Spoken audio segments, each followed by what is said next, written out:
지난 4월 한 통의 전화가 걸려왔다.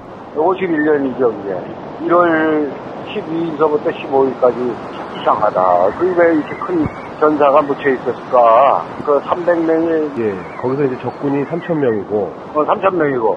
위치가? 그죠, 경북 문경 적성이다. 예. 일사후퇴 직후 경북 문경에서 북한군과의 전투가 있었다는 제보. 예, 그래서 일단 자리하시고 확인을 위해 당시 문경에 배치된 부대의 중대장이었던 손장래 예비역 장군을 찾았다. 레이더야 내가. SP 어택 BN. 버탈리언 여기가야. 예, 이 마크가 그래 이거야. 여기 가운데 동그란 그래 태그 마크이지. 확인 결과 미군 부대 산하에 한국군으로 이루어진 특수 임무 부대가 만들어졌고 그 부대가 문경에서 북한군과 치열한 전투를 벌였다는 것이다. 하지만 1951년 1월은 중공군의 개입으로 우리가 다시 한번 후퇴하고 한반도의 허리즈음에 방어선을 형성하던 때였다. 그리고 문경은 그 방어선보다도 훨씬 남쪽이었다. 그런 문경에서 무슨 일이 있었던 것일까?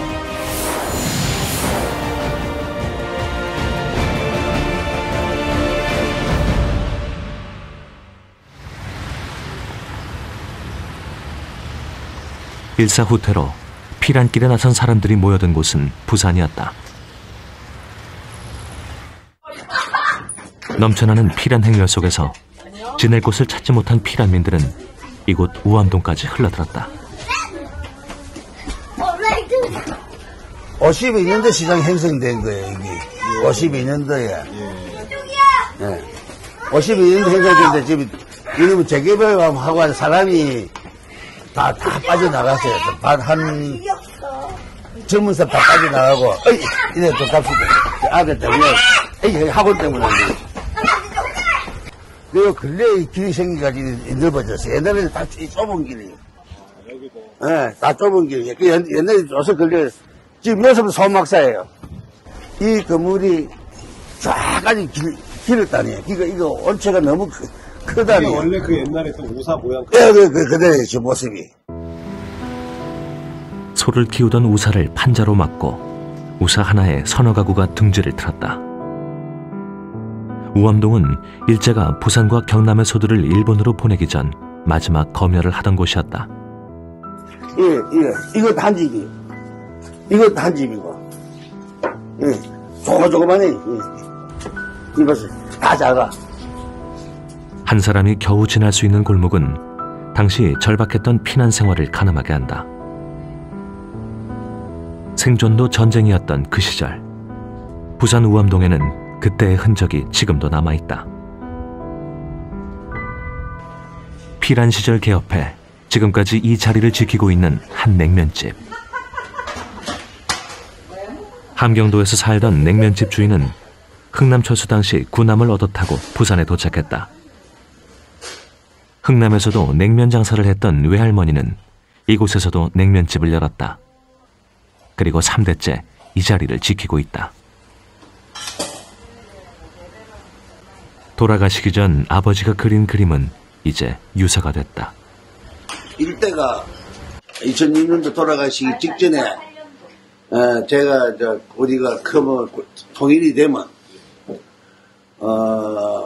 고향에 찾아가라고 본적하고 약도하고 또 유수입니다. 이 그림이. 고향에 두고 온 할아버지께 편지도 썼지만 아버지는 끝내 소원을 이루지 못하고 눈을 감았다.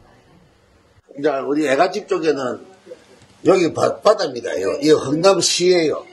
한경남도 흥남시 시 전체입니다. 이게 우리 본적이 한경남도 흥남시 수설이고 수설이 73분이 우리 아버지 고향이고 또 엄마는 한경남도 흥남시 내홀이 그거는 내원하면 1사부터 때 배 타고 나면 그 바다, 이 앞에 그 바닷가가 내오거든요. 후퇴, 또다시 후퇴. 물때와 같이 쏟아져 나오는 1950년 12월 말 전선의 상황은 긴박하게 돌아가고 있었다. 중공군의 개입으로 큰 피해를 입고 퇴로를 찾던 미군은 흥남부두를 통해 해상으로 퇴각하는 대규모 철수작전을 계획했다. 문제는 피란민들이었다. 30만 명의 피란민들이 흥남부두로 모여든 것이다. 그들이 마지막으로 본 고향은 엄청난 굉음과 커다란 검은 연기로 뒤덮인 모습이었다.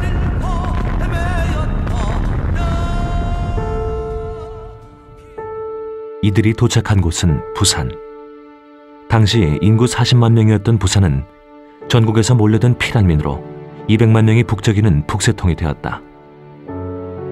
잘 곳을 구하지 못한 피난민들은 거리와 해안가까지 천막을 쳤다. 부산 아미동의 비성마을도 그때 생겨난 마을이다.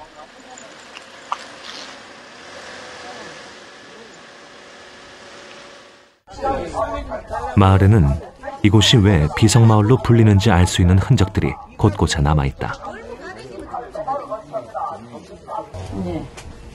골목은 여전히 비좁고 누추하다. 골목이 진짜 좁긴 좁네요. 예, 엄청 좁습니다, 여기. 우산 비 오면 못 키고 다니죠. 골목에 웬 비석일까? 이게 그냥 일본 정치 때, 여기 일본 묘지라. 이쪽으로 공동묘지인데, 이제 6.25 때 피란 나와가지고 시청 앞에 있으니까 이제 천막을 가지고 와서 여기서 해고 살아라. 피란민들은 비석을 모아 공동묘지 위에 집을 지었다. 그것이 지금의 비석마을이다. 인천 상륙작전으로 전선을 회복한 아군은 38선을 넘어 압록강까지 진격했다. 하지만 11월 2일 예상치 못했던 중공군의 개입으로 전선은 새로운 국면을 맞는다.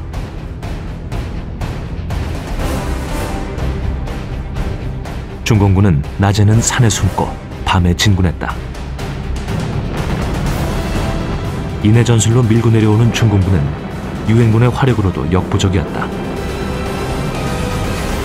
아군은 할 수 없이 후퇴해야 했다. 서울도 다시 적군의 수중에 들어갔다.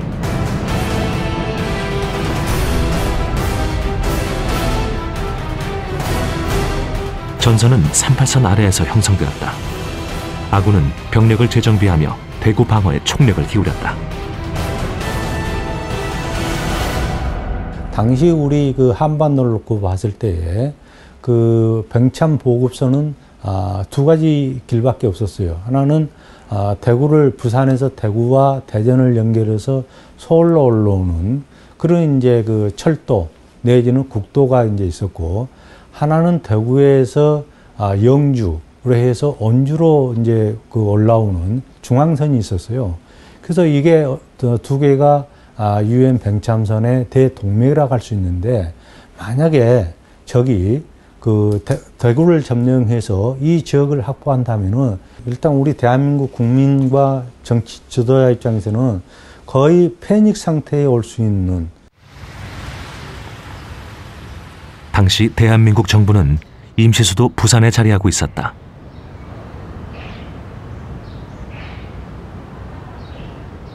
이곳에서 전쟁 기간 3년 동안 대한민국 정부의 모든 최종 결정이 이루어졌다. 원래 도지사 관사였던 이곳은 정부 청사이자 대통령 관저로 사용되었다. 내부는 당시의 모습을 재현해 놓았다. 응접실에선 대외적 외교 업무와 주요 공직자 임명, 그리고 국정 보고와 지시가 이루어졌다. 대통령은 응접실에 딸린 작은 방에서 나라의 미래를 고심했다.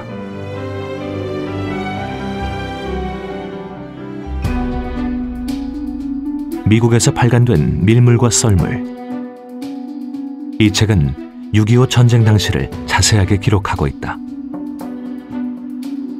이 책에 따르면 일사후퇴 직후 대한민국 정부는 중요한 기로에 놓여 있었다. 아군이 서울과 부산의 중간 지점까지 후퇴할 경우 한국 정부를 일본으로 철수한다는 배수의 진까지 염두에 두었다는 것이다. 그것이 사실일까?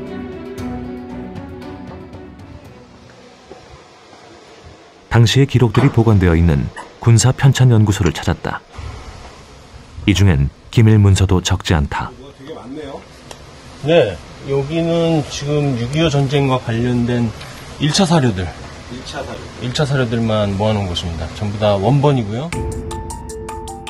탑시크릿이라는 글자가 선명한 한 문서.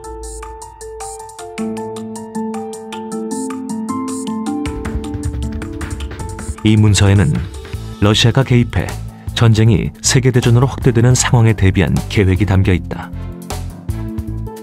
최악의 경우 한반도를 잃게 되면 한국군은 필리핀과 인도 차이나의 방어 임무를 수행하는 데 활용하고 대한민국 정부는 제주도로 이전해 장개석 정부와 함께 아시아 감시 임무를 수행시킨다는 것이다. 당시 전선의 상황이 얼마나 긴박했는지를 알 수 있는 내용이다.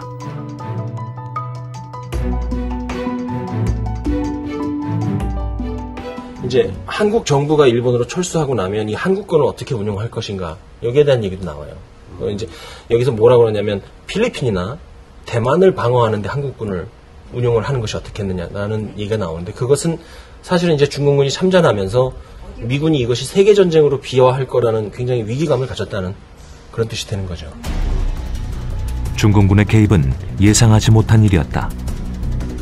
때문에 국군과 유엔군은 파죽지세로 밀고 내려오는 중공군에 밀려 남하할 수밖에 없었다. 전쟁은 장기화 조짐을 보였고 위기감은 최고조에 달하고 있었다. 미국 정부는 미군의 철수를 진지하게 검토했다. 그러나 리츠웨이 장군의 회신의 핵심은 한반도에서 미군이 철수하는 것은 있을 수 없는 일이다. 어차피 한반도를 우리가 끝까지 지켜야 되고 어떠한 희생을 치르더라도 여기를 지켜야 된다. 일본으로 철수하거나 아니면 제주도를 기점으로 해서 다시 저항한다는 것은 사실은 군사적으로 의미가 없다는. 리즈웨이 장군은 동분서주하며 방어선을 설정했다. 이른바 D라인. 하지만 실제 전선에서의 방어는 쉽지 않았다. D라인 역시 훨씬 후방 지역인 삼척까지 재설정되었다. 밀물과 썰물의 기록에 의하면 당시 수뇌부는 D라인의 60마일 후방까지 후퇴할 수 있는 가능성을 열어놓았다고 적고 있다. 유엔군은 이 지역의 방어를 위해 영국군을 충주에 배치했고 게릴라들의 공격에 대비해 미 제7사단이 단양, 충주, 문경 등을 강력 순찰하도록 조치했다. 그리고 이를 위해 새로운 부대를 창설하게 이른다. 대게릴라전에 대비한 한국군 정찰부대다. 실제로 한국군 정찰부대는 그 실력과 효과 면에서 믿을 만했다. 무엇보다 곳곳의 지리를 잘 알았고 주민들과의 소통을 통해 정보를 얻기에도 수월했기 때문이다. 실제로 리즈웨이 장군은 미군들이 진지를 이탈해 한국군 정찰대에 들키지 말 것을 지시했다. 아군끼리의 교전을 우려해서다. 그러니까 이제 당시 특수 상황에서는 소위 말하면 이제 그런 부대뿐만 아니고 태스크포스를 또 구성해서 특수임무 부대라 해가지고 때로는 순수하게 미군으로만 편성될 수도 있었고 때로는 거기에 우리 국군이 또 포함된 그런 이제 특수부대가 편성이 돼가지고 그런 작전을 6.25 전쟁 3년 기간 동안에 수없이 수행을 했어요. 미 10군단장 알몬드 장군은 특수부대를 조직해 이들을 안동, 영주, 충주로 보낼 것을 명령했다. 이에 따라 미 10군단은 한국군으로 구성된 특수부대를 조직했다. 스페셜 액티비티스 그룹 SAG, 특수공격부대였다. 당시 이 특수공격부대의 일원이었던 손장래 예비역 장군을 찾았다. 패튼한 사람이 제일 많이 싸웠잖아. 그도 이 부대의 중대장으로 부임해 D라인으로 향하고 있었다. 그렇다면 이 부대는 어떻게 만들어졌을까? 육군본부에서 아마 미 팔군이라든지 영군사령부라든지 뭐 육수관 이런 걸 통해서 이런 대대를 하나 우리한테 보내달라 이렇게 됐겠지. 그래서 그 대대가 편성이 된 거죠. 편성이 됐는데 그런데 있은 게 아니라 그런 데들 편성해서 온 거야. 편성. 그러니까 편성하는 부대에 내가 중대장으로 가게 되는 거죠. 편성. 그러니까 그 사람들이 전부 다른 부대에 있던 사람들이 왔는데 대부분이 전상자들이 많았어. 대부분이. 특수부대다운 특수훈련이 이어졌다. 이들의 훈련지는 일본에 있는 미군 비밀훈련 캠프였다. 이곳에서 무기 다루는 법부터 향후 상륙작전을 염두에 둔 목숨을 건 공수훈련까지 강도 높은 교육을 받았다. 훈련은 실전을 방불케 했다. 우리가 바로 각 10명이 바로 고무보트에 올라탄다고. 그래가지고 노를 져서 가는데 그냥 파도가 치니까요. 그 훈련 도중에 이 캡사이즈라고 그래. 캡사이즈. 전복되면요. 그때부터 수영해서 나와 하잖아. 바람 불지. 배는 배대로 저쪽 갔지. 난 배를 잡아야지. 그러니까요. 무겁지. 뭐 전투 섰지. 뭐 이 탄약했지 했으니까요. 결국은 다 버리게 돼. 총이고 뭐고 다 권총 다 버려야 돼. 도저히 수영도 못 하겠는데 총이 어디 있어? 총 다 버리고 그래가지고 그다음에 잠깐 이거 몇 대가 가니까 그 다 보지 않으니까 저기 간다. 그 배가 오거든. 그 오는 동안에 있어야 하는데 오는 동안에 빠져 죽는 사람도 있고 와도 뭐 파도가 치니까 저리 흘러가는 것도 야간이니까 보이지도 않고. 지옥 훈련은 3개월 동안 계속되었다. 그렇게 특수 임무를 수행할 수 있는 기본기를 모두 갖춘 뒤 특별 공격 부대에 배치되었고 특수 임무가 부여되었다. 그 사람들은 그랬어. 대부대가 가려니까요. 이렇게 가잖아. 이렇게 가는데 대부대가 가기 전에 반드시 수색부대가 가야 하잖아요. 그래서 적이 있느냐 없느냐 그걸 봐야 한단 말이에요. 그러니까 수색부대라는 것이 영어 해가지고는 그 주민들한테 물어봐도 말도 안 통하잖아요. 그러니까 우리를 제일 앞에 군단의 최 앞에다가 우리 한국군 부대를 준 거예요. 대대를. 수색부대는 대부대의 선봉에서 위험을 감지해내는 눈이자 귀였다. 이들이 정찰 임무를 얼마나 잘 해내느냐에 작전의 승패가 걸려 있었다. 특별공격부대가 처음 맡은 임무는 경상남도 동북부에 위치한 신불산을 정찰하는 것이었다. 신불산 일대는 태백산맥과 이어진 산지지대로 주위에는 1000m 내외의 높은 산들이 모여있다. 때문에 빨치산들의 은거지가 되던 곳이었다. 부대는 이곳에서 빨치산과 첫 교전을 치르게 된다.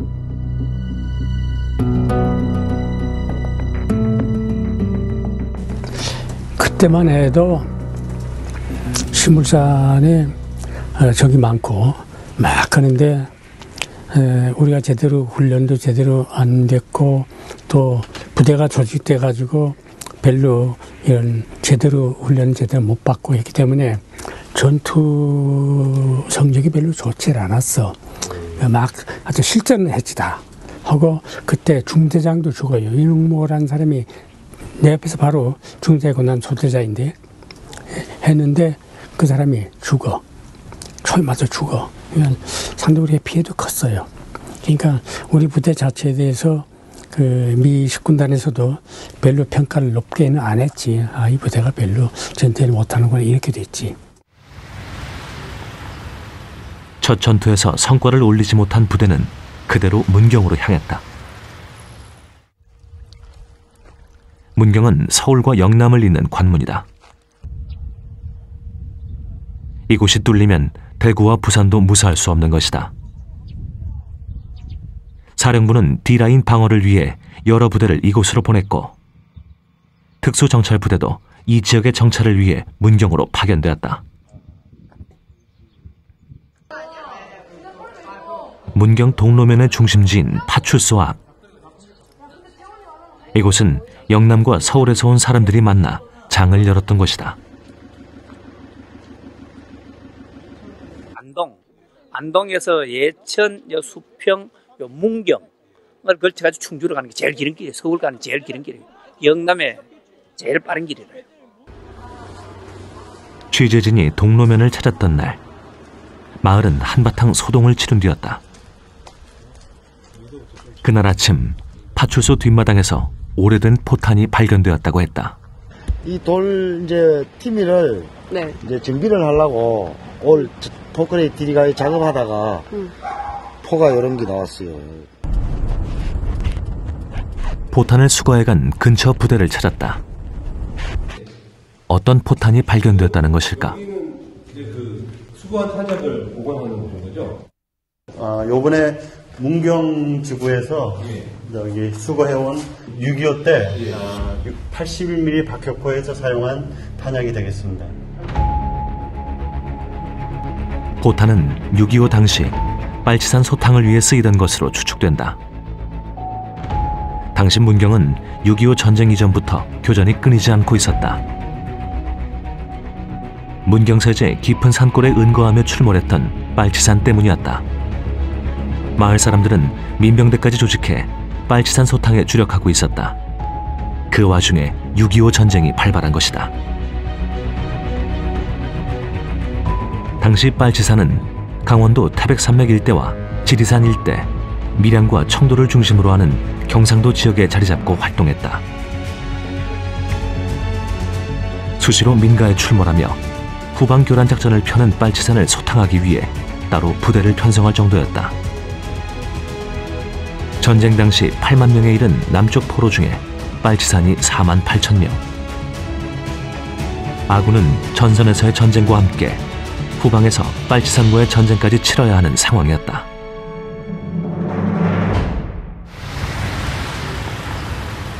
전쟁 직전, 빨치산들이 경찰들을 몰살시켰다는 노루목을 찾았다. 빨치산이 이곳을 지나는 전화선을 끊고 거짓 제보를 한 뒤 출동하는 경찰들을 공격한 것이다. 이 중간에서 전화선을 끊어가지고 마강 밑에 내려가면요 경찰 전공비가 따로 있어요. 그 전선을 끊어가지고 여기 이제 공비가 막 나타나가지고 난리가 났다, 쑥대밭이 됐다 이러니까. 제보를 들은 경찰들은 출동을 하던 중 이곳에서 빨치산의 공격을 받고 15명이 희생되었다.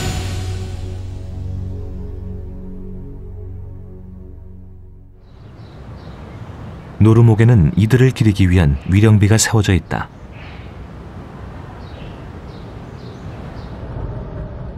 전쟁 이전부터 좌우 세력이 뿌리 깊게 대치하고 있던 문경. 이곳에 특별 공격대가 도착한 것은 1951년 1월 12일 동로면의 한 초등학교였다. 당시 동로면은 자체적으로 빨치산 방어를 위한 준비를 해놓고 있었다.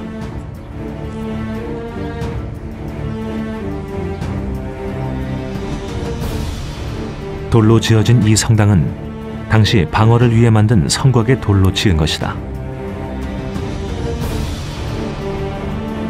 아군은 이 길을 통해 동로면에 도착했다.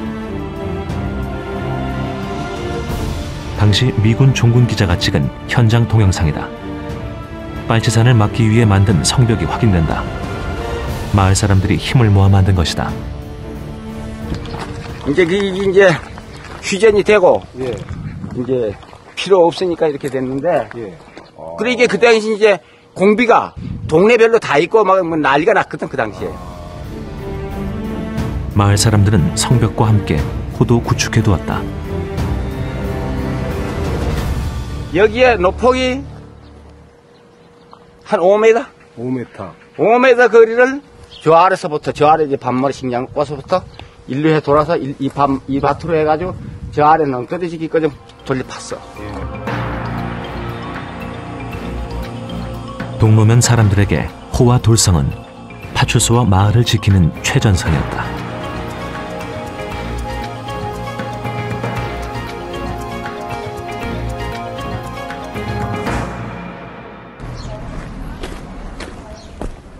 전쟁이 끝난 지 60여 년, 손 장군이 다시 현장을 찾았다. 그리고 달라진 마을의 모습 속에서 단서를 찾아가며 예전 기억을 되짚었다. 여기서 조그만 이거 그때 보던 것이 바로 이거라고. 돌담 있다고 그랬잖아. 그거는 한 요만했었나 보죠? 그러네. 요만하고 뒤로 이렇게 공간이 조금 있고. 손 장군이 속해 있던 대대는 300명 규모, 3개의 중대로 이루어진 선발대였다. 51년이니까. 손 장군은 돌성을 돌며 순찰 중이었고 본대는 몇 시간 후 동로 초등학교로 집결했다.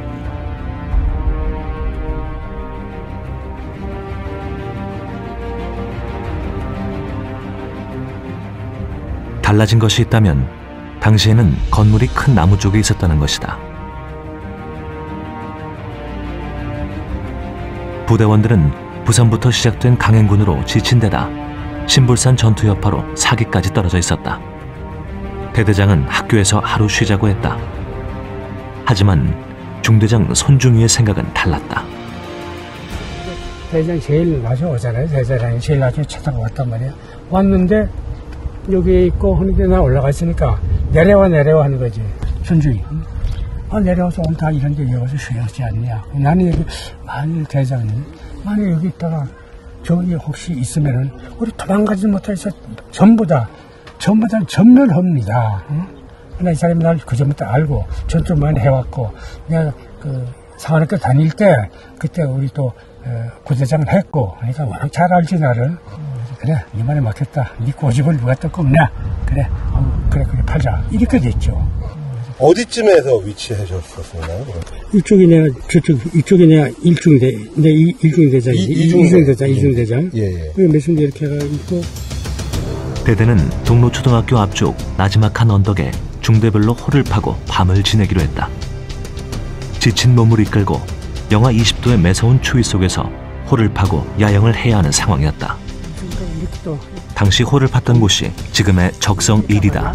이렇게 해서 여기를 다 깎아서 내렸단 말이야. 이 자체가 이렇게 에서부터 독립봉오리가 있은 거야. 있었는데 300명을 이렇게 뺑 돌아가면서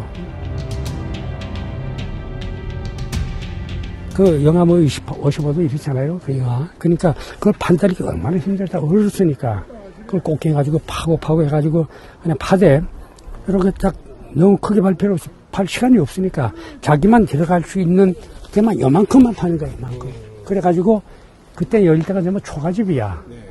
걔가 가가지고 초가집에 지붕에 있는 이거를 전부 가져와서 깔고 그리고 모폰 가지고 다니니까 못 보고 그리고 그냥 워낙 고나니까 그리고 그냥 잠드는 거죠.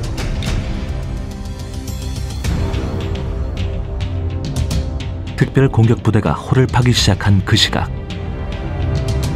아군이 홀을 파던 곳에서 불과 300m 떨어진 곳에 이미 들어온 북한군이 자리하고 있었다. 아군은 감쪽같이 모르던 일이었다.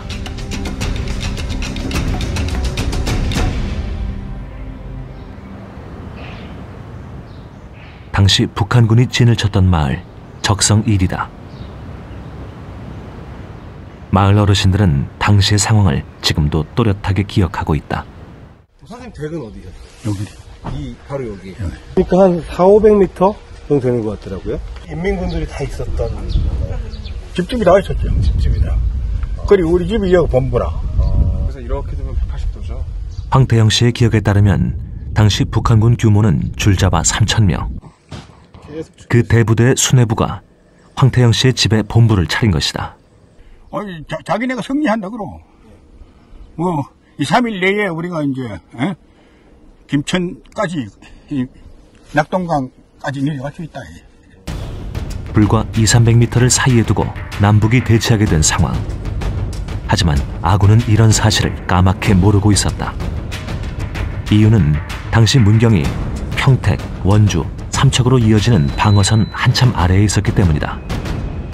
그렇다면 어떻게 3,000명이나 되는 북한군이 이곳에 있었던 것일까? 우리가 이제 1.4 후퇴 이후에 평택하고 이제 원주 삼척선 그 선에서 이제 우리가 이제 그 방어선을 이제 형성했을 때 그 중부 전선에서 쉐를 직결했던 북한군 2군단이 그 당시 이제 제천과 그 정선에 그 한 24km 정도의 그 공백이 있었는데 우리 국군 3군단하고 미 이제 10군단 그 사이에 그 지역의 그 빈 공백을 이용해서 그쪽으로 이제 그 남진에서 침투해 들어온 거죠. 소련 군사 고문단장이었던 라주바예프에 의하면 북한군 2군단이 후방에 남은 것은 치밀한 계획에 의한 것이었다. 인천 상륙작전 직후 아군은 빠른 속도로 밀고 올라갔다. 이에 북한은 10월 5일 전 부대가 38선 이북으로 물러났다. 이를 쫓는 아군의 진격은 도로를 따라 이루어졌다. 38선을 수복한 아군은 10월 11일 총공세에 돌입, 원산항과 평양을 점령하고 진격을 이어갔다. 그런데 이때 후퇴 대신 후방에 남은 북한군이 있었다. 후방에 남아 유격대 활동을 전개하라는 지시 때문이었다. 이들은 누구였을까? 자료에 따르면 이들은 북한군 제2군단 소속 14단이었으며 대장은 조선의용군 출신 소장 이방남이었다. 북한군 14단은 1950년 3월에서 6월 사이에 조직된 부대였는데요. 우리로 말하자면 예비군을 모아서 만든 부대입니다. 그렇다고 해서 약한 부대는 아니고 1947년부터 계속 전 국민들을 인민들을 훈련을 시켰거든요, 북한이. 그러니까 정예사단, 완편사단으로 창설된 사단이고요. 북한군 제14단은. 그리고 그 당시 소련제, 중공체 최신 무기 다 준. 이 부대는 어떻게 들키지 않고 문경 깊숙이까지 들어올 수 있었을까? 이들이 이동했던 경로는 벌제였다. 당시 벌제에는 마을 사람들이 이용하던 오솔길이 있었다. 폭은 대충 이 정도. 폭은 요거보다 더 적지요. 1m도 채 안 됐습니다. 폭은 1m도 안 됐고, 여기 우측 도로가 생김으로 말미암아 이 도로가 폐쇄됐는데 이것이 전형적인 주민들이 생활하던 일상생활에 사용하던 소로길입니다. 여기서부터 우리 소재지까지는 약 한 1.5km 내지 2km. 예. 그런데 일로 통해서 이제 인민군들이 침투하게 된 거죠. 이 길은 벌제장터로 통하는 길이었다. 이 길로 3천여 명의 북한군이 동로면 적성리까지 들어간 것이다.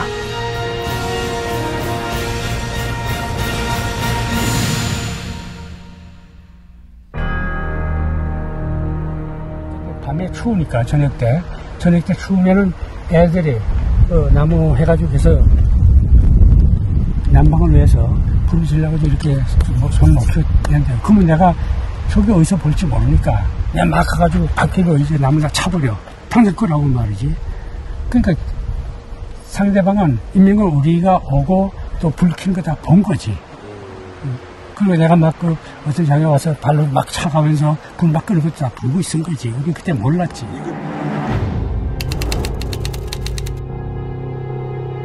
그리고 그날 밤 대부분의 부대원이 잠든 새벽,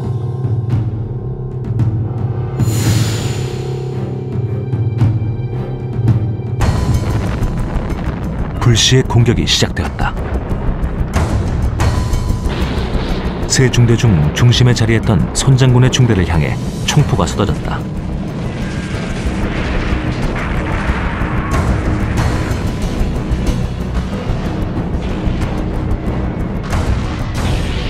대가리 보면서 뭐 땡땡하면서 총 쏜다. 왔구나 했지. 첫 번째 공격은 북쪽 정면의 적성 1위에서 시작되었다.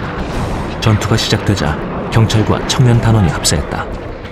올라가다가 여기 논머리에다 조만한 야포를 하나 가져와가지고 그때 장치를 시긴 한데 포 한 발도 못 쏴봤어. 이런 이 포가 뭐라 그러는데 직사포게 국사포도 아니고 쏠라 쏠수 그러면 바짝으면 대륙에 달라붙었는데 어디다 총질을 해. 포 쏘아도 못했지. 3,000명 대 300명의 싸움. 10대 1의 승산 없는 전투였다. 진지하게 후퇴가 논의되었다. 후속 부대가 없는 데다 잘못하면 전몰할 가능성이 크기 때문이다.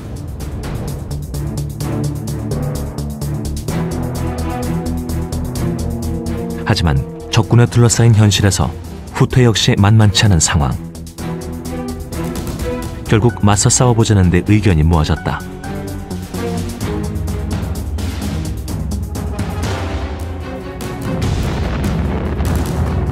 오전 6시경 적의 두 번째 공격이 시작되었다. 이번에도 북쪽이었다. 마주 대치하고 있던 손장군 중대의 정면이 뚫렸다. 하지만 북한군은 이번에도 승기를 잡는 데 실패했다. 여기에는 손장군의 지략이 있었다. 헛속에서 나오지 말라. 헛속에서 나오고 움직이면은 그냥 총에 맞서 죽는다. 그러니까 절대 헛속에서 나오지 말라. 호 바깥에서 움직이면 이게 전부 적이라고 생각하고 쏴 죽이라. 그 다음에 보여줬으니까 우리가 갖고 있는 탄약이 전부 합해봐야 뭐 250발 정도밖에 안 됐어. 그 나중에 재보고 받기 전에는 250발만 가지고 있어. 그걸로 버텨야 돼.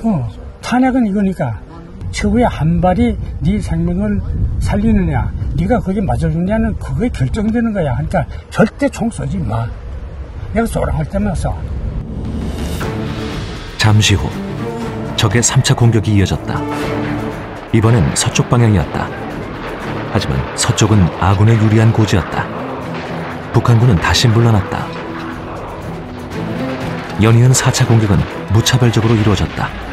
이성을 잃은 공격이었다. 여기 이제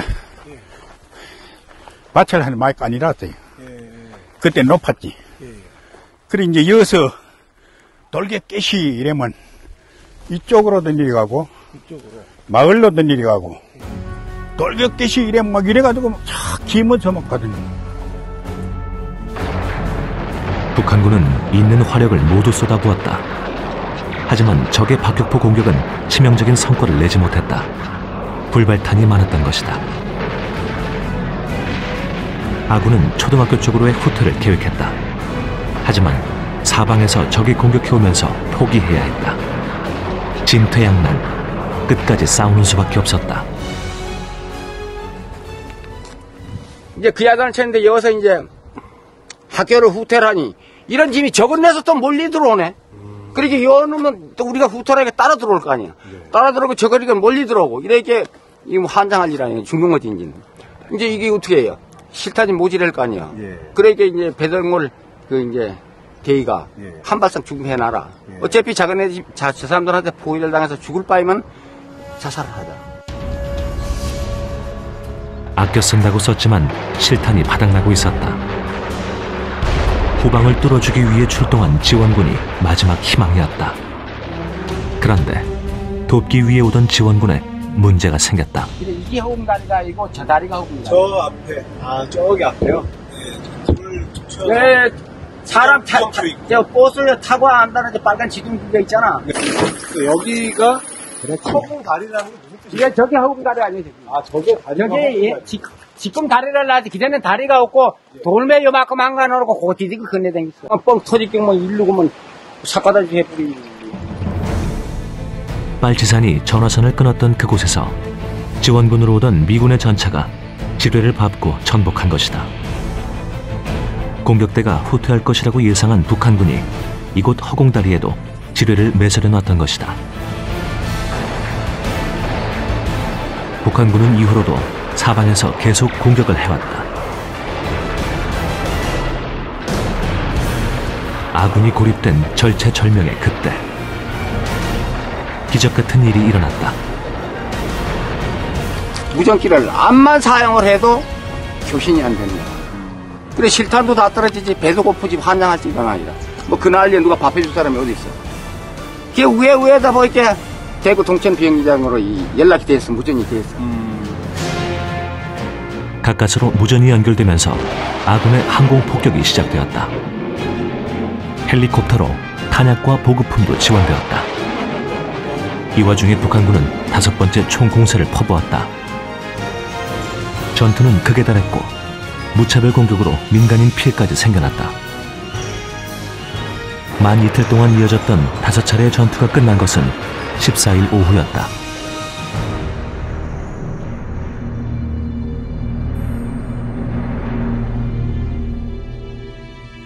3,000명에 이르던 북한군 부대는 후퇴했다.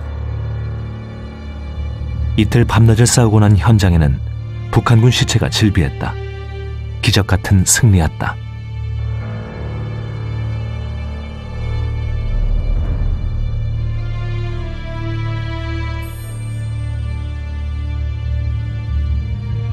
북한군들은 퇴각을 하며 마을 주민들을 이용했다. 사람만 내면 총들이 되고 부상병 업고 가자고. 그 사람들은 자기가 아프면서도 총을 가지고 있어가지고 나를 안 미고 가면 쏜다 해가지고 그분이 내중에 가서 가다 밤에도 가다 보니까 자불고 총도 떨어뜨리고 이래가지고 시 간다고 놓고 찍기 왔다고 이런 이야기도 있어요. 당시 미 고문관들의 목격담을 토대로 작성된 미 10군단 전사보고서에 따르면 이 전투에서 생긴 적의 사상자는 400명에서 1200명인 반면 아군의 피해는 전사 11명, 부상 35명에 불과했다. 후에 실제로 수를 헤아려 보니 전과는 더욱 놀라웠다. 사살한 적군만 1200명이 넘고 80명 가까운 포로를 생포했다고 되어 있다. 나는 포로를 다 잡았으니까 알았죠. 예. 보니까 대략 보니까 이게 한 200~300명 정도는 다 알았지, 다 봤지. 그러니까 자기들은 3,000명이니까. 그러니까 10대 1 아니야? 이까지 때리면 무기 다 뺐고, 그렇잖아. 우리 무기 다 뺏어가고 큰 전과를 낼 줄 알았지. 근데 우리가 그렇게 호석에서 안 나올 줄 그만도 몰랐지. 다 지금 도망갈 줄 알았지. 질이 멸렬해진 북한군 제14단은 문경을 포기하고 안동으로 퇴각했다. 하지만 위쪽에 미 제10군단과 아래쪽에 미 제1해병사단에 의해 완전히 포위된 상태였다. 김일성은 이 부대에게 계속 게릴라 활동을 전개하라고 지시했다. 하지만 이들의 모습은 찾아볼 수 없었다. 이 전투로 사단장이 우울증에 빠져 아무런 지시도 내리지 못했던 것이다. 이유는 이 전투가 단순한 하나의 교전이 아니었기 때문이다. 문경은 전쟁의 승패가 달린 길목이었다. 그러니까 이제 문경이 이제 북한군에게 이제 빼앗겼다면은 북한군은 거기서 멈추지 않고 그들에게 부여된 임무였던 대구를 이제 점령하게 된다면은 국군과 유엔군의 일단 테러가 이제 차단되고 그 다음에 대구는 또 그 남부 지역에 중앙 이치에 있기 때문에 국군과 유엔군이 동서로 이제 분단되는 양단될 수 있는 거기에 이제 또 대구는 바로 그들의 최종 목표인 그 부산을 지척에 두고 있기 때문에 북한군에는 굉장히 유리한 반면에 우리 그 국군하고 유엔에게는 우리가 그 장담할 수 없는 그런 아주 그 불행한 사태로까지 연결될 수 있는 그런 그 상황이었던 거죠. 작전 장교를 했으니까 동시에. 여기에요? 예. 여기 다 모여 있어? 예. 손 장군이 동로면 노인회를 찾았다. 여기서는 시간이 얼마나 있을까? 아니 편하신 대로 만나세요. 그럼. 동로 노인회? 예. 저번에 말씀드렸었어. 모두가 당시 전투를 기억하고 있는 이들이다. 예. 아이고 참 감회가 깊은 은혜였습니다. 그날 이후 참으로 오랜 세월이 흘렀다. 그때 이거 맞으러 오시느라고 멀리서 이제 노인네 힘대. 당시 전투에는 청년단 17명과 경찰 7, 8명이 함께 참여했었다.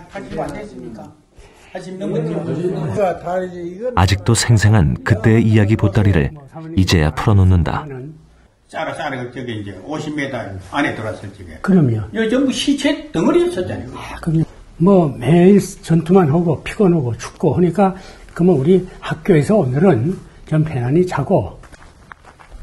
지옥 같았던 이틀 밤낮을 함께 싸웠던 청년단 조윤섭 씨가 손 장군과 꼭 가볼 곳이 있다며 길을 나선다. 그렇죠. 두부를 찾아갔었어요. 초로의 노인 둘이 멈춰선 곳은 문경 전투에서 희생당한 이들을 위해 세워진 위령비 앞이다.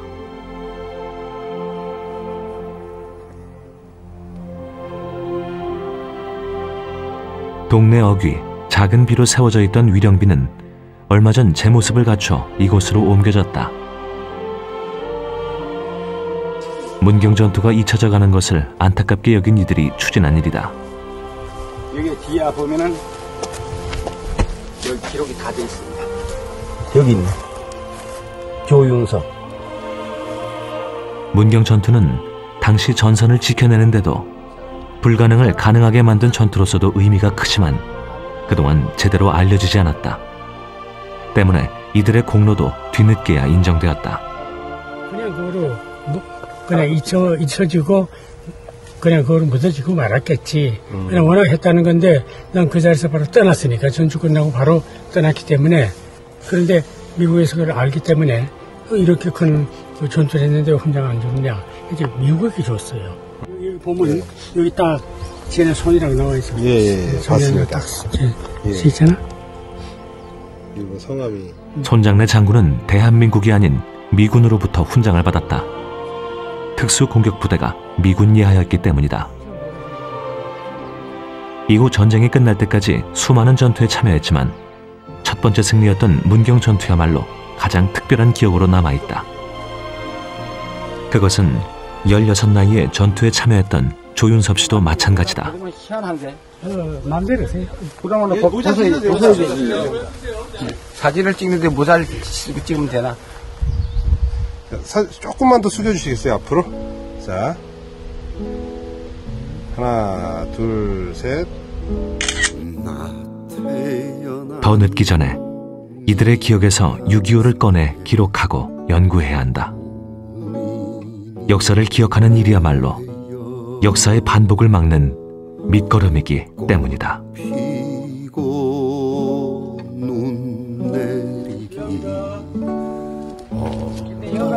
상시